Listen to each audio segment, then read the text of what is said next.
Hi, good morning. How are you? Wednesday.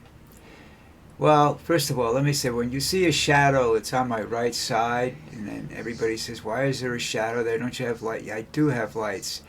It gets very hot where I am, and I prefer not to be sweating all the time and sweating into my headphones, So, till it cools off, this is where it's going to be. Anyhow, now I hear that Trump's people are crying about money problems. Look, one of the things I know that they found out, and one of the reasons I think they reduced the bond for him was they didn't want to seize his property because his property's mortgaged to the hilt, and either somebody getting along the line is going to lose a lot of money if the government seized his property. So they reduced the bill so that he could get an insurer who will probably lose the money to insure him. $175 million. Okay, that's done.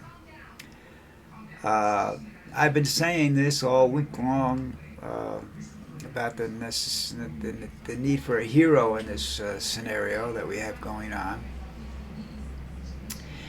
And I'm beginning to say, well, maybe I can't get a hero, but can I find a sane person under the age of 60 that could come in and help us straighten this out? I mean, Trump's making the kind of threats, and they've said this. I've seen reporters and lawyers saying this, that any other individual would be in jail right now or held in contempt or something. He wouldn't be roaming the streets. And he's threatening people, he's threatening bloodbaths and everything else. And I'm sorry, but whatever happens to this man, he deserves. And I don't mean, and if it's good, then it's a mistake. You know, he's just a horrible human being.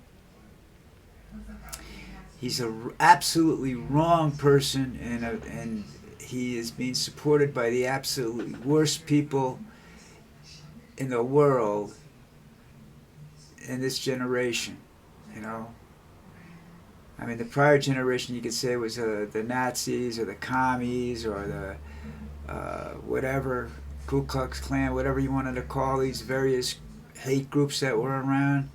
Now you now it looks like the Republican Party's trying to turn themselves into a hate group, and I think I don't think all of them. I just think that some of them are.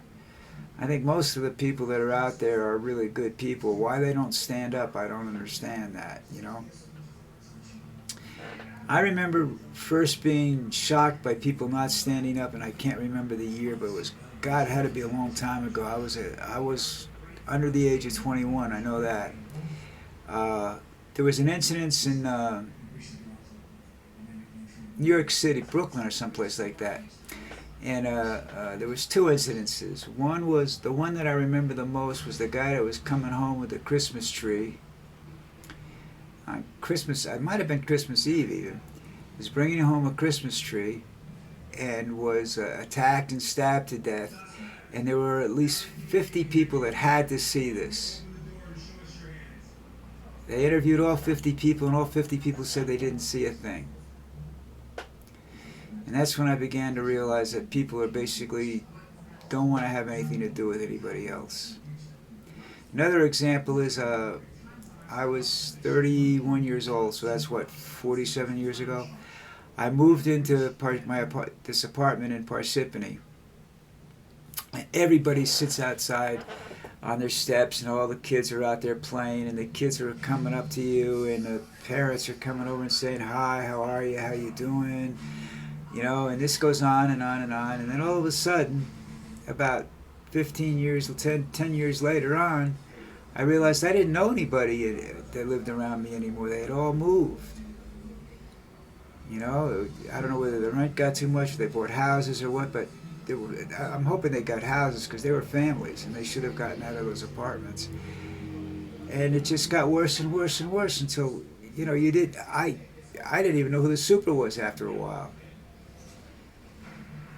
But that's, what's going on in the world these days.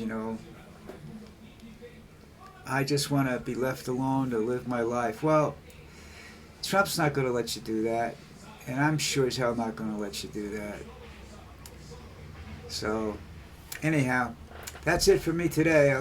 Maybe I'll talk to you later. Have a good one.